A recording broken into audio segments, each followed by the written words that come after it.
I literally threw my kid in the crib. He's like, "Mommy, sit down." I was like, "I got a podcast. Peace out." Mommy, sit down. And I was like, "Your daddy's gonna be home in a second. He'll come see you."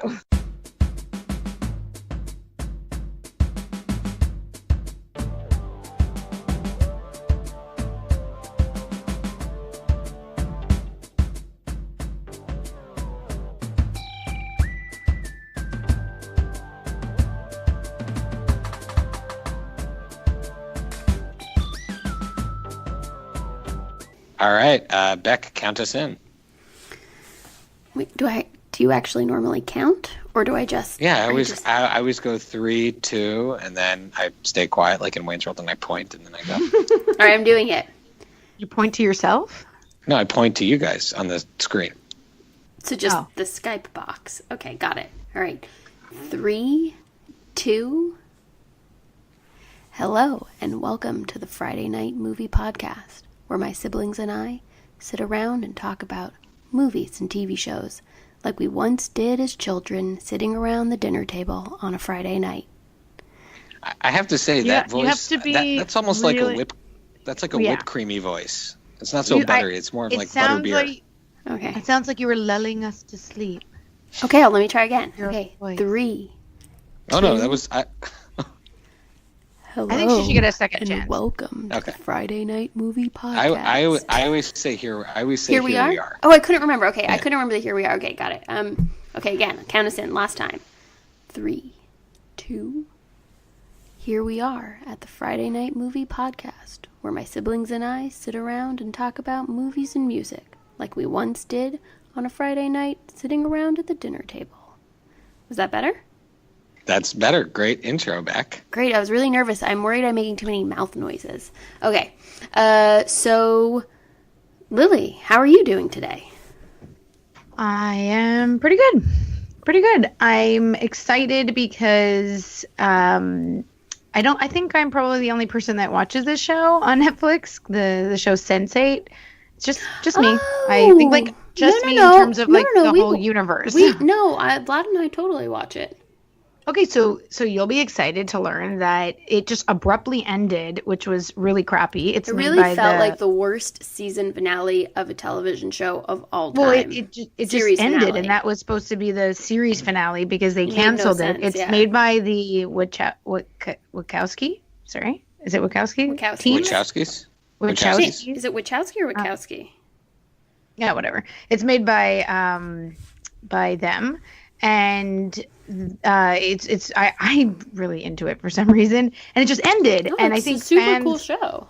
It's very cool, and what annoys me is that there's so much dreck on Netflix. How did this awesome? I think it was really expensive to shoot. They shot in like all. It must have been really expensive. It's like as a Game of Thrones budget was a bit ambitious for them. So I'm sure that's one of the reasons. And but they just released a 2-hour proper finale. Ooh, did you watch it? No, I'm going to watch it tonight. Oh, that's so exciting. All right, Vlad and I will have to see that too. I feel like that should be a legal rule, that if your show gets canceled or has an abrupt ending, that there should be insurance that fans could pay into, that you get at least a 2-hour finale. Yeah. Agreed. So that is the law in Canada.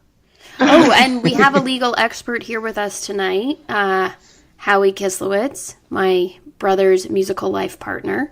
And I don't know, Shai, are you going to do a proper intro? I feel like we should ask you how you're doing first, Shai, since you didn't do the intro today. I at least owe you how are you doing? I'm doing great because, it's time to spread the butter around. Mom did such a good job in the previous episode introing us. I thought it would be fun if Beck did the intro today. And no, I think since you all are, Lily and Becky, are taking over the interview portion of the opening of the show, I think you guys should do the intro because I really have never heard you describe our music before, and what must have been kind of a irritating childhood to a certain degree, having to go to all of your brother's concerts and things like that. I'm going to interrupt you right away and say this. Very few siblings, kids, probably get the chance to have a famous, and I'm not kidding when I say this, famous rock band in their family that they can go to not only at Hanukkah synagogue parties. Yeah, true. True story. But like at awesome venues, like later on when we were in college, that were like No, famous. come on. You guys played at the same place that Fishbone played at, where I lost my hearing with Shy when he made me go to that concert. It was amazing. Sorry, I I have just to say, being like 13 years old and having you, It's amazing. 14 years old and having you sneak me into bars and venues so I could watch you guys play was really the coolest part of my adolescence. So it was never annoying, and it was always extremely, extremely cool. And we loved your, like, we were legit fans. Oh, yeah, we were huge fans. No, we were huge fans, and one of my favorite childhood memories is, being a kid, being 13, 14 years old and having to go to bed, because I, obviously had a bedtime, and I could hear you and your band practicing in the basement, or your friends jamming in the basement, and I would fall asleep to that, and that's still one of my favorite memories of growing up. That's really cool. So, yeah, watch out, fans. This is turning out to be a nice episode where we say sweet things about each other. Sorry. Don't worry. Don't worry. Don't worry. There's It's no coming. way. It's coming. There's no way that So, and yeah. then I hated practicing with Shy. That that makes it better. Wait, Shai, would you like to give Howie a real introduction? Oh, I mean, Howie's my musical life partner. We became friends, and in a musical way at Razi Egan's bat mitzvah. We were sitting. I was about to ask, what was the catalyst of this musical? The catalyst was we were sitting in the balcony in the old version of the Reconstructionist Synagogue in Montreal before it had been renovated or rebuilt, I guess. And we were sitting in it watching at Razi's aunt lead the electric slide. She's very boisterous. And one of us said to the other, "Hey, do you like the band Styx?" And the other one was like, "Yeah, I love Styx." And thus the friendship was minted right there.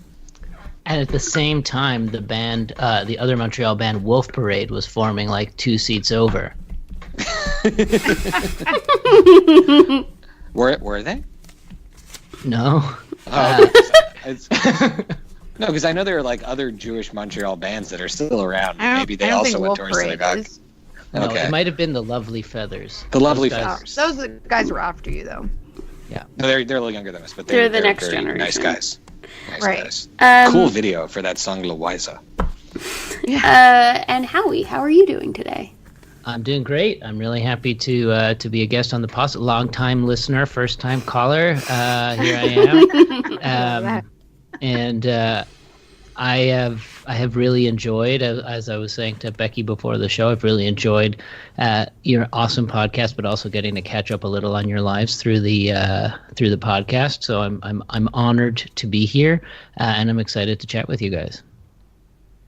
No, Although I that's will okay. say I'm totally intimidated to talk TV and movies with you guys. I like say to my wife that I totally grew up on TV, which I think is true until I hear you guys talk about television. We make you look less lazy, is what you're saying. Well, you're more sophisticated in your appreciation. That's a of, very nice way to say it. Sophisticated in our appreciation of garbage television shows. Thank you. No one has ever called me sophisticated. Just period. I do like Sense8 too. I'm a fan of Sense8, cool. and I have seen the series finale. Oh, what do you think? What are you telling me? Like, it's not like we can talk about law with you, but here you are schooling us on Netflix. Yeah, well, this is not. Is that like a lawyer strategy? Like, they can believe that. And you're like, now we think you're super awesome about they tell you the first thing they teach you in the first day of law school is make sure the other side thinks you're an idiot. Yeah. And I'm really good at that. I haven't figured out the second part where you actually are a lot smarter than them. But the Sense8 finale, in my opinion, I watched it like in chunks. I often watch TV like on the elliptical machine. So I didn't have it in one like full sit down. I felt like even though it's like over 2 hours, it felt a little rushed because it seemed like the writers were trying to get in what they would have done in the next season into sure. 2.5 hours, which was probably all the budget they were allowed to use. But it was like feel good, right? The name of the episode is Amor Vincit Omnia, which is Latin for love conquers all, right? So it kind of how he says that as if like as duh. as if we're like sitting around knowing. You didn't even need Latin to translate words. it, Howie. Okay. Sorry. You're translating it for our listeners. I got That's it. right. Got it. Yeah. No, I needed the translation, so thanks. Yeah. So I mean, they kind of tell you where it's going, and so you know that it's going to have a happy ending, I suppose, from the title. But I wouldn't say there's there's some cool stuff. There's not like big reveals. There's not huge plot developments. It's just basically a big, not like fight scene, but sort of good guys versus bad guys strategy. So you don't get like a lot more exposition of like this cool new species of beings that you didn't know about before. You mean like the X-Men? Yeah. Kind of. Yeah. Okay. Interesting. Well, I'm intrigued. I do say I'm wary of shows that don't have a proper ending. Like if someone tells me to watch a show, I will often ask if it's already over. I'm like, so does it end like real, or am I going to end in the middle of the story and be depressed? Right. You know what Well, it at least is? this one has kind The of first ending. season is so good, and I would say it's worth watching for the first season, and then after that it kind of just goes downhill, I suppose. To me, it's a little like Lost in that way. And I don't know if you guys were fans of Lost. I never saw Lost, but Lily described the entire series to me in detail. Episode by episode. So I've basically all I seen know it. is there's a smoke monster and everybody's dead. Spoiler alert. Right. But what makes the first season of Lost fun to watch, at least it was for me, was they do all the backstories of all the characters. Right. Yeah. So, the science fiction element of the show and the mystery element of the show is kind of the setting. But what I found interesting was, these characters showing how they got to where they are. And once you've met all the characters, I think it's harder to do the interesting character development because they've just told you the whole backstory. So the writer sometimes switch to focus on developing the plot, which doesn't always work as well for me. You know what does work well for me? Your new EP called Shoulders, which we are very excited to discuss. Segue, host. Wow. Becky dropping the segue bomb there. Amazing.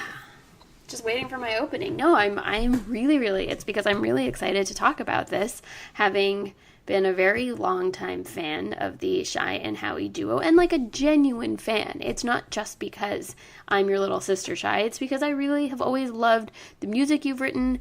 When we get into discussing the album, I'm going to talk about how prior to its release and with the birth of my daughter, I have been listening to a lot of What Does It Eat / Bare Left music, which we can talk about later, and the effect it's kind of had on me, this nostalgia it's brought back. But yeah, guys, do you want to just start off by telling us a little bit about the album? And then Lily and I can go into some of our questions. How you want to take it away?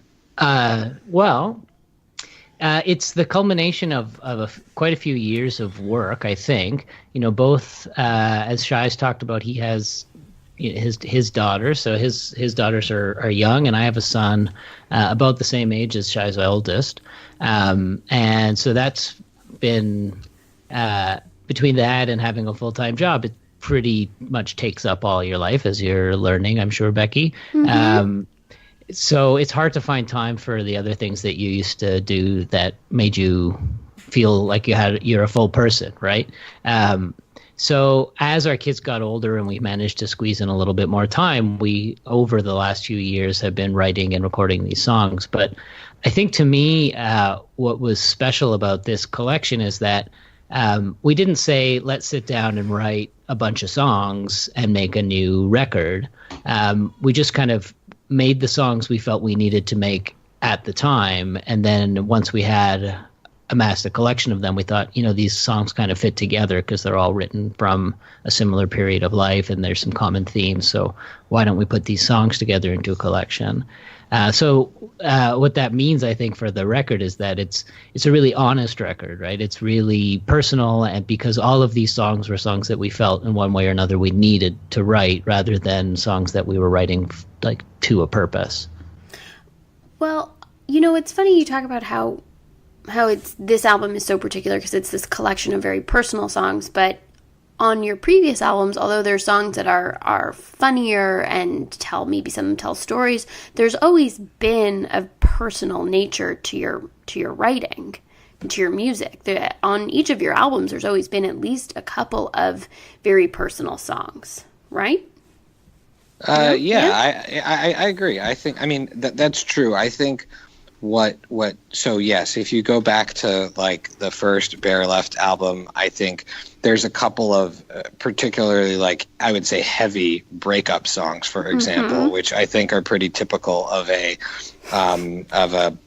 boys album. In their of a debut album, of a debut album in their guys in their teens recovering from a couple of major breakups. In fact, one of the catalysts to that album was a breakup song that Howie helped me write when I was refusing to leave my couch and only watching reruns of news radio because I was so depressed.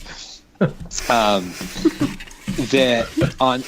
this album, what is cool about this, so like I think as like a writing duo, I don't know how many people write in a duo, but I've always enjoyed the back and forth of the duo.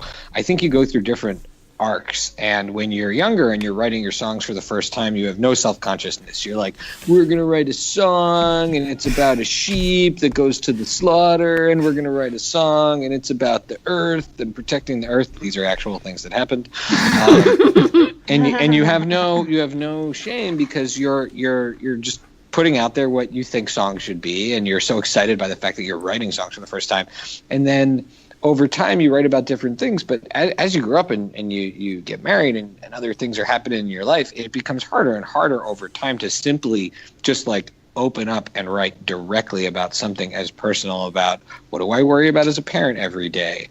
This great mentor of mine passed away. These are all subjects that are part of the song and part of this particular record. And what was so meaningful to me was I felt like this was a time that was only rivaled by the early days of us writing music, where I felt like Howie and I had like all the emotions on the table. And I give Howie the full credit for really having started that process, because Howie shared one particular song with me that I think was very beautiful and emotional, and then invited me to kind of reply in kind with lyrics that would be very personal.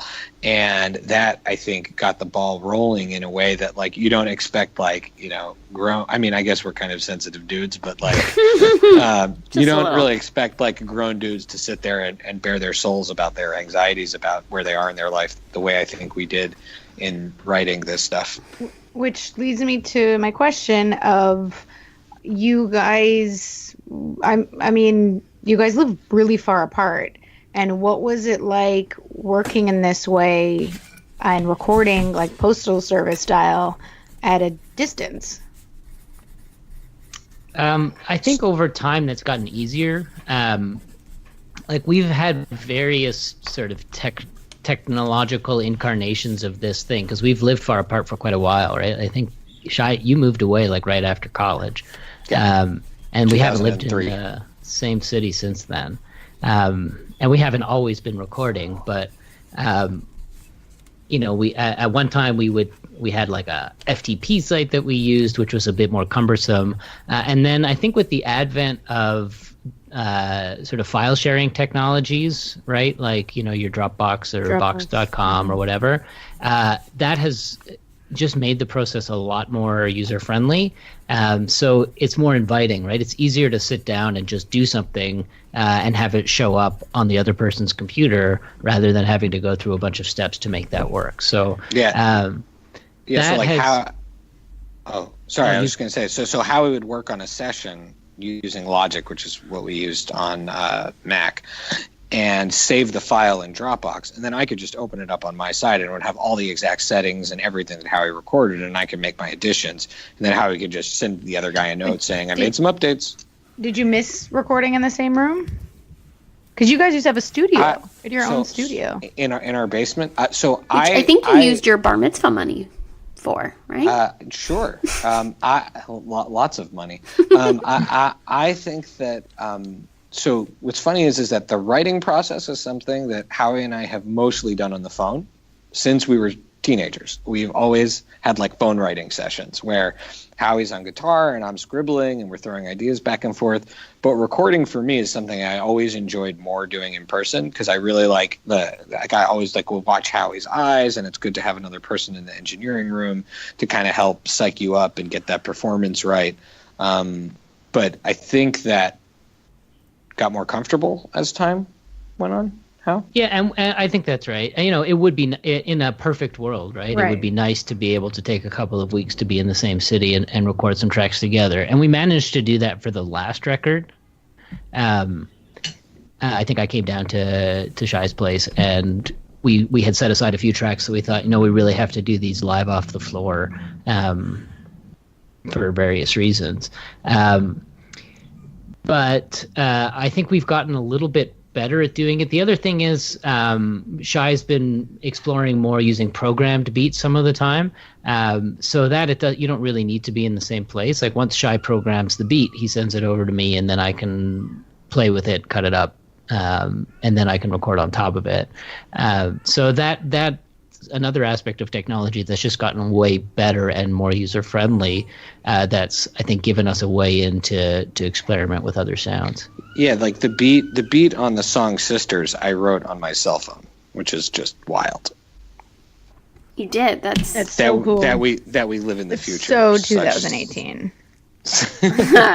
I want to. Sorry. I love deep technical conversations. I want to get back to the more personal side of creating an album. How do you know when you're writing if you want to take a comical tone when talking about something very personal or a more serious one? Because while Sisters and Turn to Raise is, quite or at least Turn to Raise is quite heavy, Arcade Fire is a very funny song. You're almost you're really poking fun at yourselves. And you guys have to tell the story. And I'd like you to talk more about that. And, underneath the comedy, is there a deeper layer of regret or sadness or anything else going on there? Yeah, it's so funny that you say that, Becky, because that's the reaction I've gotten. And when I was putting my parts into the song, I'm like, this isn't funny. This is deep self-mockery. In a very serious way. To me, if somebody had said, this is what I think you were thinking, and put the lyrics in front of me, to me that would cut to the bone. If someone else said it about me. But I totally see the humor in it. I think most of my engagement with the world has some sort of humor to it. It's just the way that I meet the world. So sometimes it comes through unintentionally, in that song. But Shai, why don't you tell the story of the song? Because I think sure. Okay. And let's be clear. My feelings on the song is that, just in general, is that I accept the fact that I have unresolved jealousy about Arcade Fire, and it's never who wouldn't? Get resolved. That's normal. So if you didn't, you'd be super pretentious and nobody would believe you. So it's good you just admit it. Yeah, exactly. So we went to McGill University at the same time that Arcade Fire was playing in shows. And I will fully admit, I respect them. I like one of their songs that I've heard, but I was never an early adopter. Other people in college, in fact, I remember sitting in Club Zone or Club One, depending on what it was called at the time, and they were playing a show, and I forget who. I want to say it might have been with Mike Evan, and I'm sitting next to our friend Zach, who was in another band called Dr. Tom's Leather at the time, which was my favorite of the other bands on the scene. And Zach leans over to me and he says, "These guys are going to be huge." And I look up and I see Win Butler wearing like a full Civil War like captain's outfit, and his wife, I don't know if they were married at the time, wearing those Diddly Bopper alien things on her head. And I'm listening to the music and I was like, yeah, all right, they sound sort of like Smashing Pumpkins, whatever. And then Good thing you're not an agent. Clearly. And then later we would play in a battle of the bands organized by a really awesome dude named Robbie Pra. And Robbie Pra, who is now, I believe, like a content director at Netflix or something like that. I mean, this was he wanted to be in entertainment, and he had this idea that he was going to put on this Battle of the Bands. And Robbie put on this Battle of the Bands, and we were friends with him, so he put us on the bill, and he put a bunch of other bands at the time on the bill, including Arcade Fire. And I don't really remember how it turned out. I know we did not win. I think we went over our time and like violated the rules, and so we were like disqualified or something like that. And then a 10-piece funk band that had just formed like the day before won, because those were big at the time, like these funk collective bands. And they so won. Big. And after the show, everyone had this Sabian cymbal bag, and I grabbed the cymbal bag, I took it home, and when I opened it when I got home, there was a different cymbal that wasn't mine, so I called back to Robbie, said, anyone find a cymbal? Turned out one of the other guys in one of the other bands had accidentally taken my cymbal bag home. He made me pay him to get my Zildjian cymbal back from him, and I get the cymbal back. Many years later, it turns out that a tale is sort of woven out of all of this, and people would say to me like things like, "Arcade Fire, didn't they steal your cymbal once?" No. Or like around Arcade Montreal? Fire, didn't they win the Battle of the Bands in Montreal? Also not true. And then the other one, which was, and this someone actually posted on the internet once, that we won the Battle of the Bands, and Arcade Fire And you were like, came in. yes, we did. And that didn't happen either. And so there's like a legendary so there's a whole bunch of things, and in fact, an article, Howie was once interviewed by a gentleman writing an article for Maisonneuve magazine about that Battle of the Bands. Is that right, Howie? Well, yeah, that the guy who wrote the article is actually he's a pretty big deal. He wrote a novel that won the Giller Prize, which is like Canada's version of the Penn Faulkner Prize. Not the Pulitzer? Do they give Pulitzers for novels? You lost me at prize for writing and books. Of course they give the Pulitzer for novels. All right? So then it's a Pulitzer. I don't know. Just displaying my ignorance here. They definitely do. So he won this huge prize, and for a novel that's excellent, right? He wrote this really cool sort of imagined history of the guy who invented the theremin. Anyway, it's called Us Conductors. Definitely recommend it. But he was at McGill the same time that we were at McGill, and he was developing his writing through journalism and other things. And he was a music critic for this website called Tang Monkey. And then he made his own MP3 blog, which became really famous. Anyway, so he wrote to me out of the blue one day. He's like, there's, for some reason, that Battle of the Bands is like a milestone in my memory, and I want to try to put it back together and explore ideas about memory and nostalgia through it. So he called me up, and like we talked for like an hour and a half, and there's like a half a line attributed to me. Hilarious. He's like, this Arcade Fire Battle of the Band story just getting better and better for you guys. But that conversation is what planted the seeds of this song for me, because really? How long ago was this conversation? Oh, who knows? 10 years ago. I was not married yet at the time that you had that conversation. Yeah, so because I remember where I was at the time, and it was like no, that's not right, because I had a baby already. Oh, you already had a baby? Oh, yeah. Oh, okay. Maybe not. All right. Yeah. Well, either the way, conversation happened, and that's what's important. And over I was 7 years ago. I remember that I had a baby because I was totally sleep deprived, and I totally let my guard down, and in my memory anyway, revealed all my petty jealousies about Arcade Fire. And I was like, "Isn't this amazing? Like, it seems like a subject for a song I need to write in order just to get it out of my system, right? To somehow get past it." And so that's where that feeling in the song comes from.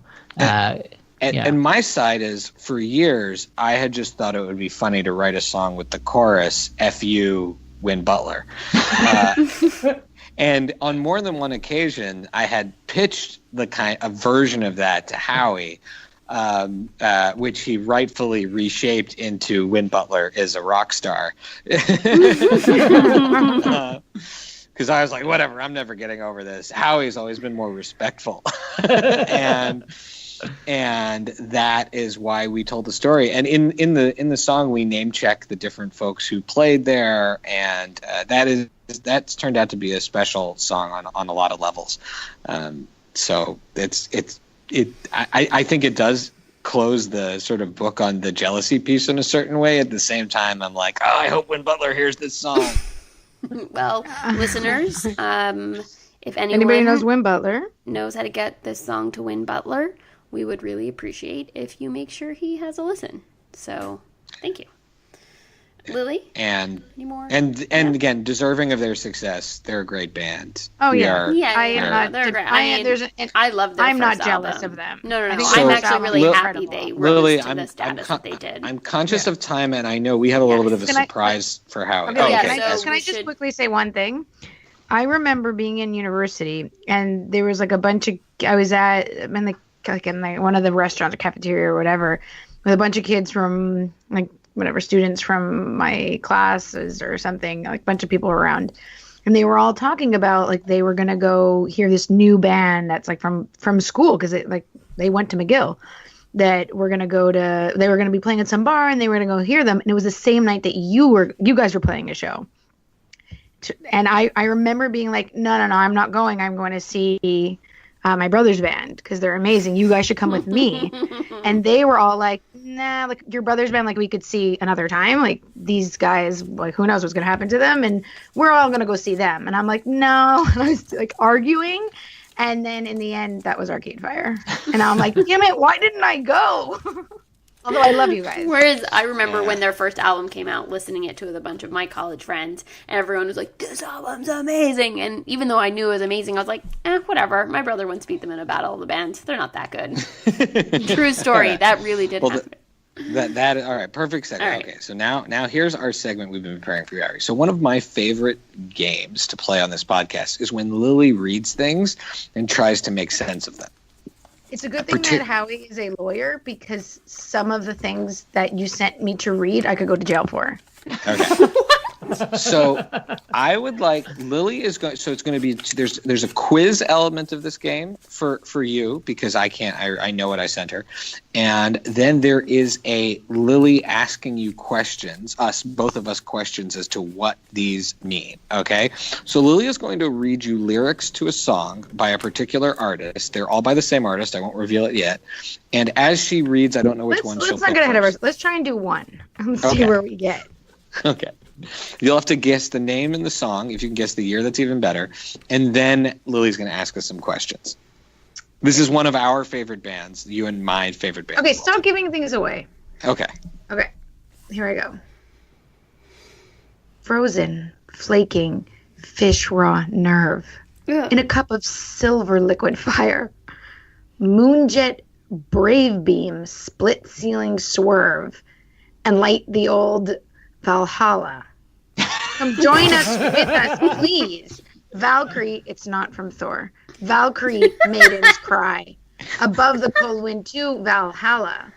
The heroes rest upon the sighs of Thor's trusty handmaidens. But so it's not from Thor? No, it is from Thor. It's the theme music to Thor. It's a soundtrack to the it's Midnight Lonely whispers cries. We're getting a bit short on heroes lately. Sword snap, fright, white, pale goodbyes in the desolation of Valhalla. And join us, please. Join with us, please, Valkyrie maidens. Only if it's Tessa Thompson. Empty-handed on a cold wind to Valhalla. Howie? Right. So that's Ricky Martin's 1996 hit.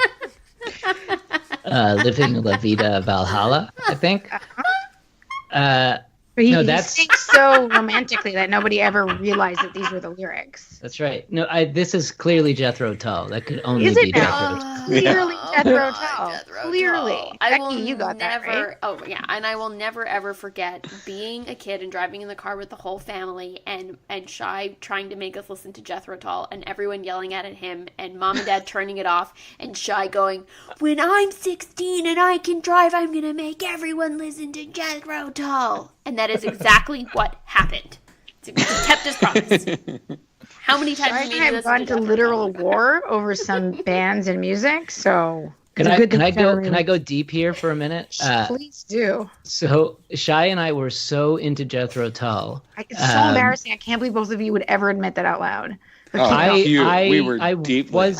I was embarrassed about it for a while, but I've decided to own it. I've never been embarrassed about it. I own it proudly. I had a hard time.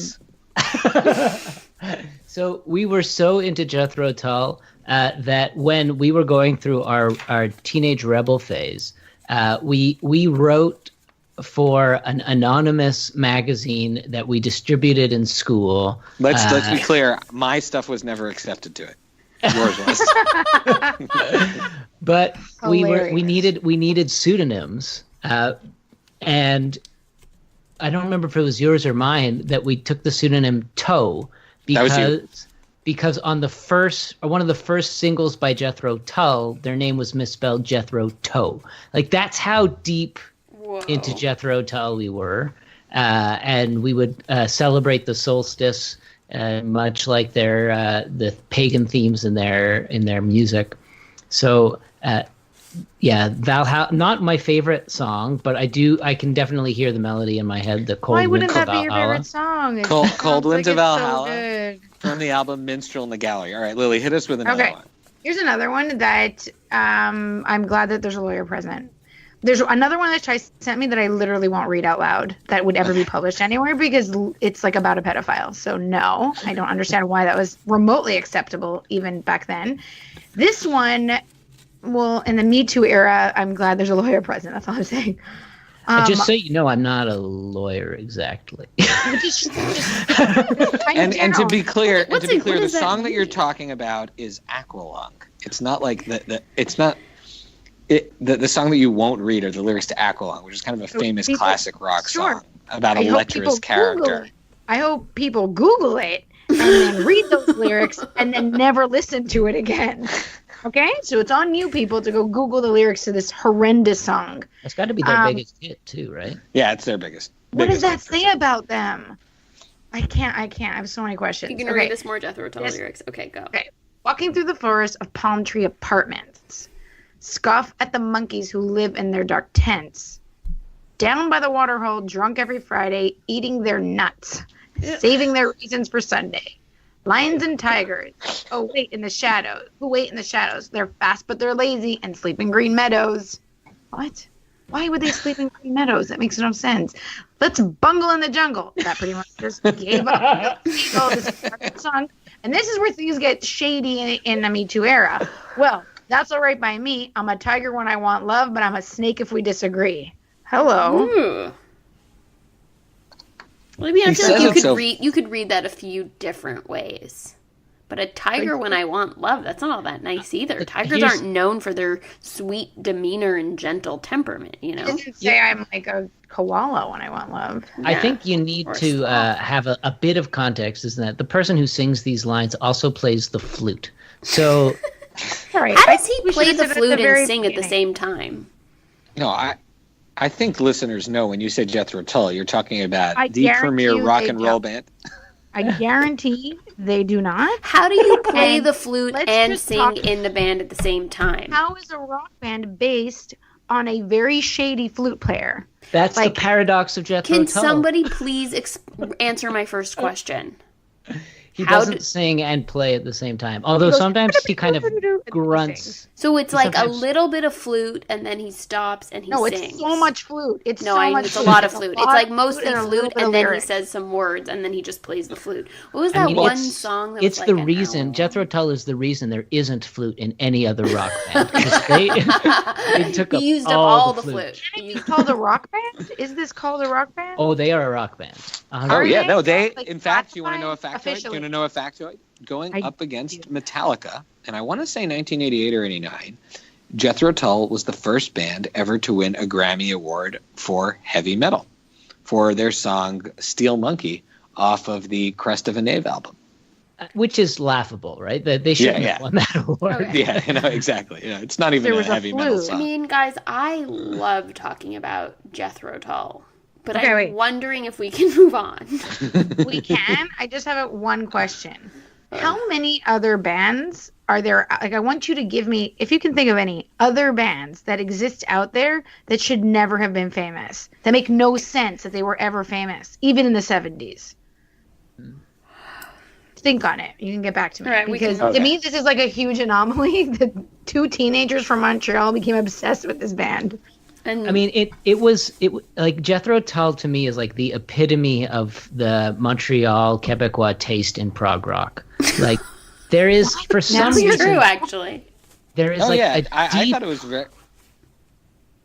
there's a deep love of prog rock in Quebecois culture. Like I don't know what it is about those things that line up, very but they interesting. good taste. That's definitely not it. Okay, we can move on. This was fun. Shy.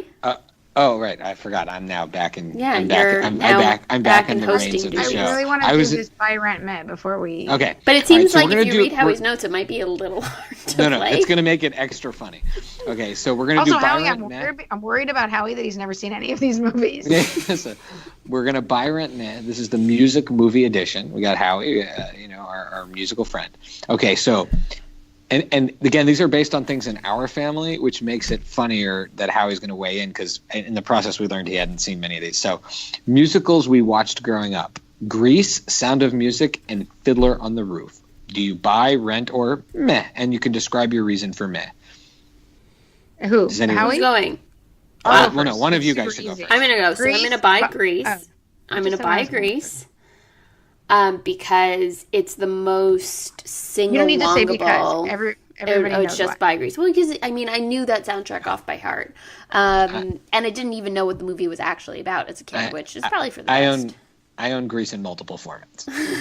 And I'm gonna rent the first half of The Sound of Music before the Nazis come and it gets scary. Because again, I saw that as a child, and once the Nazis show up, it was really upsetting. I didn't understand it. But the first half, when they're all like wearing matching outfits and singing in a row, oh, so adorable. And then Fiddler on the Roof, I'm gonna meh, because as a kid, again, I'm thinking of myself as a child, it just seemed so boring. I'm sure as an adult I deeply, deeply appreciate it, but as a small child, I just remember it feeling like torture to have to watch. Yep, pretty much agree all around. All right. How? Except the reason I would buy Grease is because it gave us Grease 2.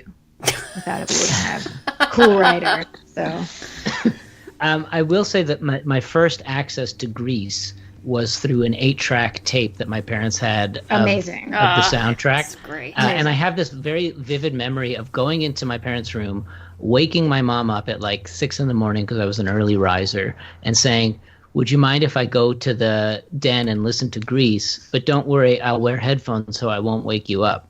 That was so cute. having just woken her up to ask her if I could wake her up, right? That's a fair, good kid. fair point. So I will definitely buy Grease.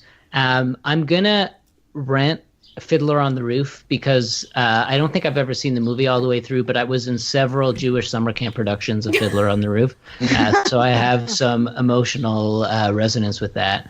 And The Sound of Music, I guess I shouldn't admit publicly that I've never seen it, but I've never seen it. So I don't really have any strong desire to, so I'm going to math that one. Right, So fair enough. I will just add that, and we can get into this another time, but put a pin in it. I am called the Muttle the Tailor of our family on a regular basis because I'm the one that lives closest to our parents. All right, music My favorite movies. thing to call you. Music movies about bands. Howie and I, we've lived the band life. I would just like to say that I saw that thing. Oh wait, sorry. You should probably say the So three. that thing you do, starring Tom Hanks. The Commitments, starring actors. I don't think it actually I don't know. stars Tom Hanks. It's more like Liv Tyler. He's and in it. Tom Hanks Everett directed Scott. it. Tom Hanks is And in it. then he directed Spinal it. and then Spinal Tap. And this is I think a tough one. This is So a tough Howie, one. I think it's pretty easy. I want can to go kick it first. to Howie first. Oh, I wanna kick okay. it to Howie first because I think I've seen every one of these movies with Howie over the years. Yeah, that's true. This one is really hard. So I'm going to say I'm going to buy Spinal Tap only because I feel like anybody watching that movie with me is having the worst possible movie experience because I'm saying the lines half a second before the actor says them, not To be clear, delivering them as well. I knew all the jokes in Spinal Tap before I saw the movie because you recounted all of them to me.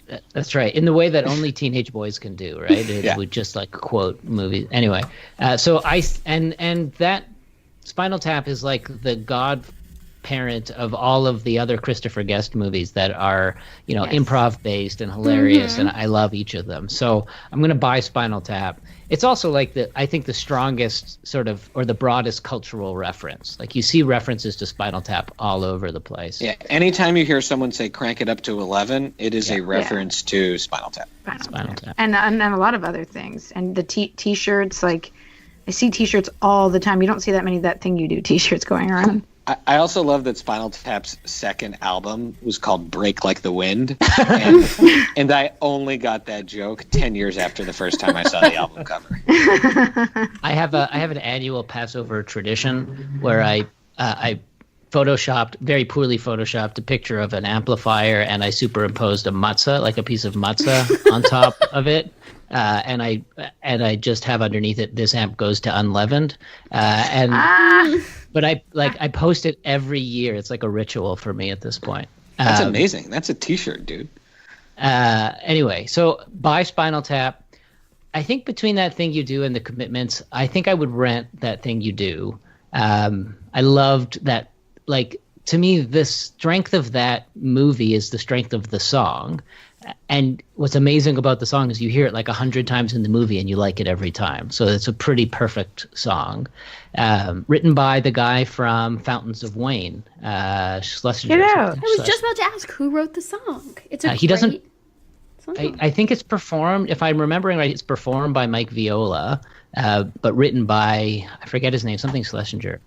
Anyway, perfect song and great characters. And the best part of the movie to me is that the bass player doesn't have a name. Yes. And in the credits, he's listed as TB player, as in the bass player. The bass player. It's pretty amazing.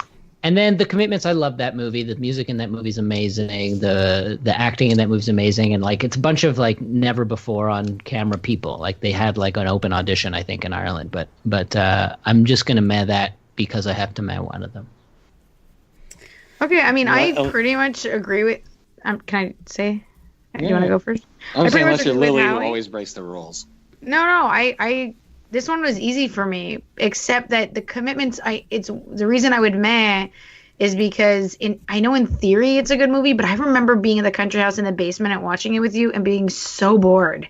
I know it's a good movie. I know the music's really great. You were so into it. I remember sitting here just not feeling it. So I'm sure it's great. I would have to buy That Thing You Do. So as much as I know you love that movie so much. I love that movie so much. I saw it in theaters with Shy. Shy, you went with a bunch of your friends. Howie, I think you were probably you guys went together with some other friends, and you brought me along.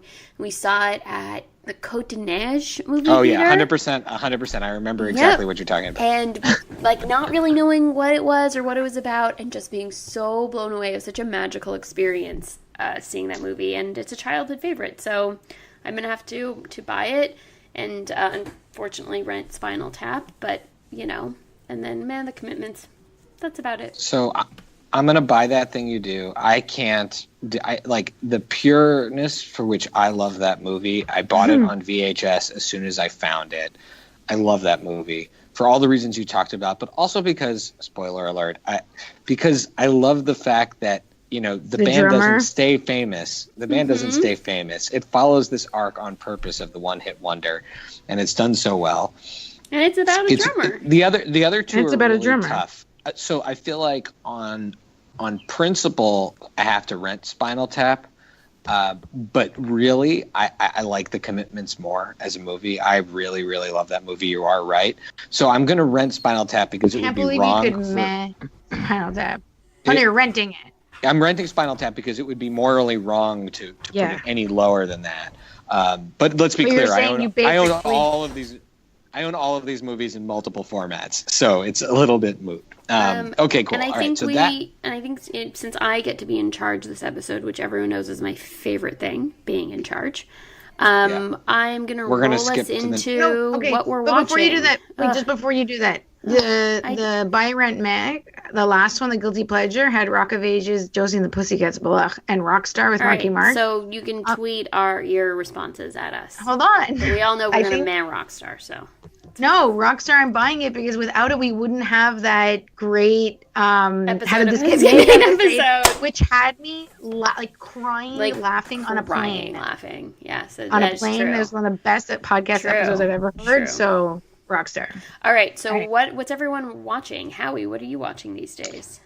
Well, I was going to say the Sense8 series finale. I just finished that, and I do really enjoy it. I thought it was a really fun piece. I am watching most of my TV comes from Netflix, so whatever. I think they just uploaded season 5 of Brooklyn Nine-Nine, which, like you guys, I'm a huge fan of.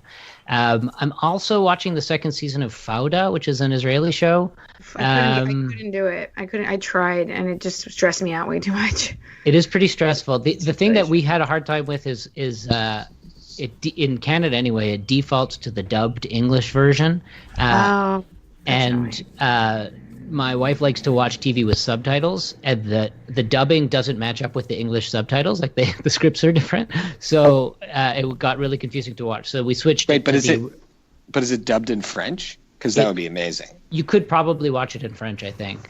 But anyway, we watch it it's in Hebrew and Arabic in the original, and it's one of those things, though, where I think Judd Apatow talks about this in his stand-up special. Like, because we default on streaming services to binging shows, by the time the next season comes out, you have no recollection what happened in the first season. So you almost have to, rewatch. Every time we did Sense8, last night we had to watch the last episode of the season because I had no idea what happened. Yeah, you're right. But I'm much more happy to just say, I'll just not know that part. That's okay if I don't understand this. I have to say, with the amount of TV I'm watching lately, that is a default for me lately. Is I'm willing to. My completest vibe is going away a little bit. I'm like, I'll just catch up on that in the last time on. And just a couple of things to recommend. Also, both Netflix properties, I think. But the Dirk Gently series, which is based on the Douglas Adams books, and starring what's his name? I think Elijah Wood. Oh, right. Yeah, I've seen some ads for that. Bilbo. I'll check it out. Yeah, so I would. Frodo, not Bilbo. Frodo, yeah. So Frodo's in it, and it's like it's like quirky science fiction stuff. I've been really enjoying it, and I don't know if it's any good objectively, but they have a. Before you continue, I just want to say in Spain it's called "Todo es una mierda." Everything's a shit. Thought you'd appreciate that title translation. Yeah. Everything Sucks is the last recommendation. It's like a nice coming of age story set in the 90s in a high school. So because that was like our time period for being in high school, it rung a lot of bells for me. So I would recommend it. I thought it was well written, and they do some cool stuff about sexuality and race and stuff. So cool. Lily, what are you watching? So on the weekend, I've said this before. I don't know if people heard it ever, that I live next to a video rental store where you can physically go in and rent a DVD. That are mostly Van Damme movies, let's be clear. There's a lot of Van Damme, and there's a huge horror section because it's Spain. People love horror movies here.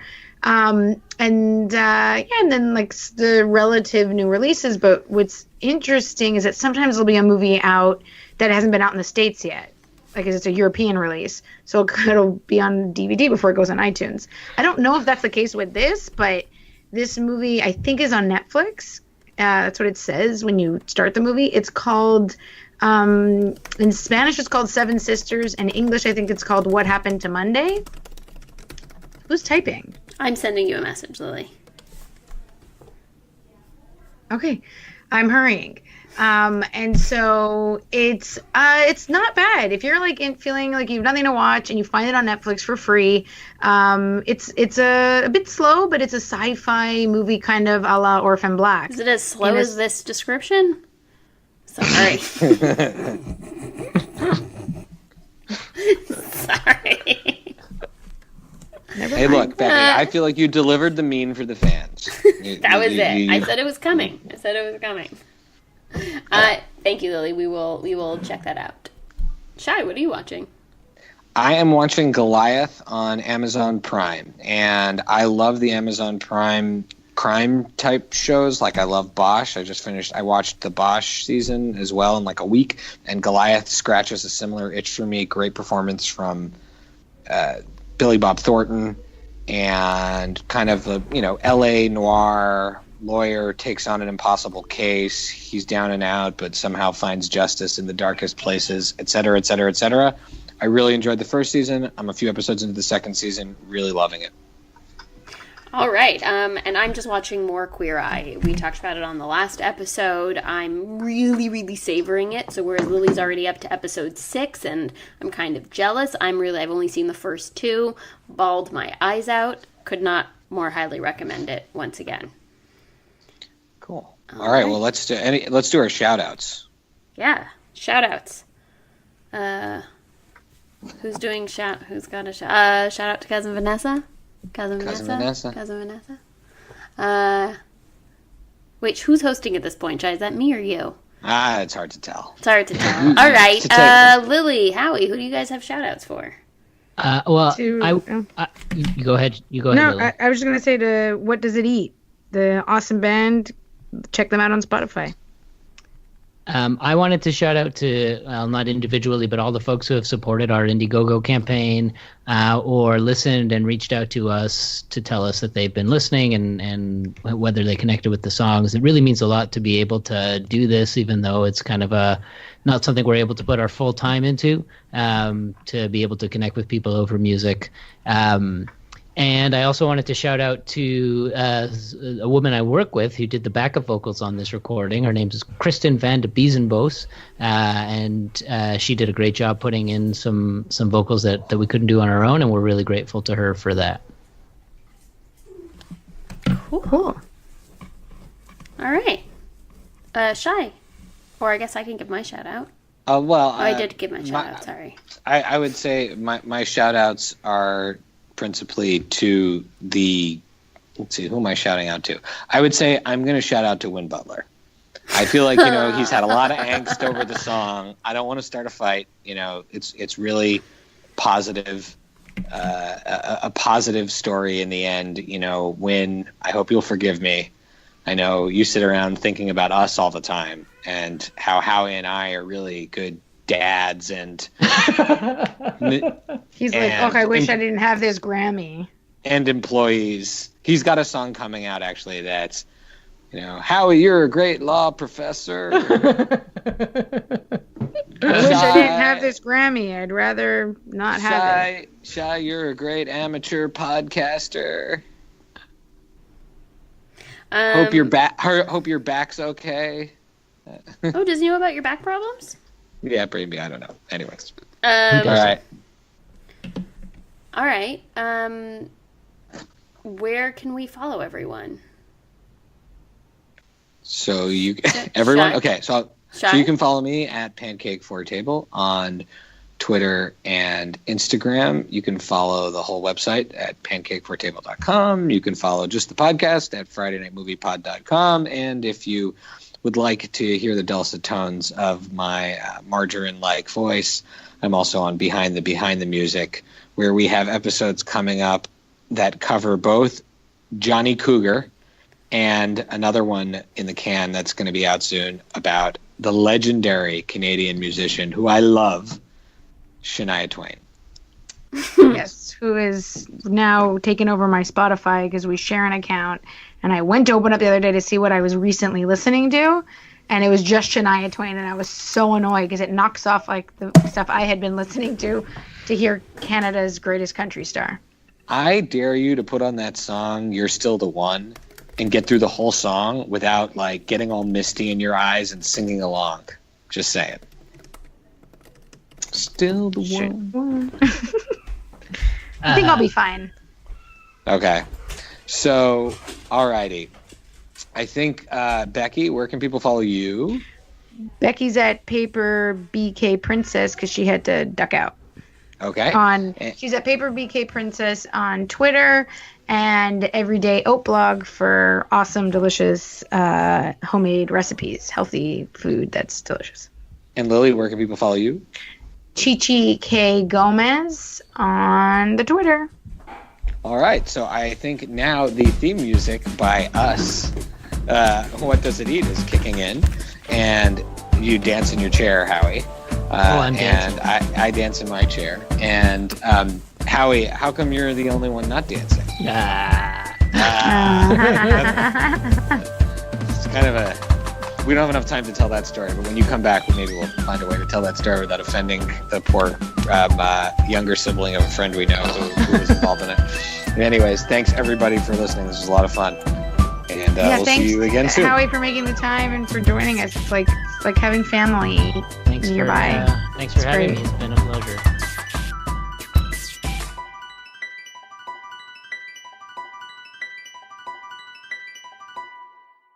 Becky is going to actually do our intro today because she's doing the recording and has the higher quality mic. And my mom did the intro last week, and I'm kind of enjoying my sisters taking turns doing the buttery voice.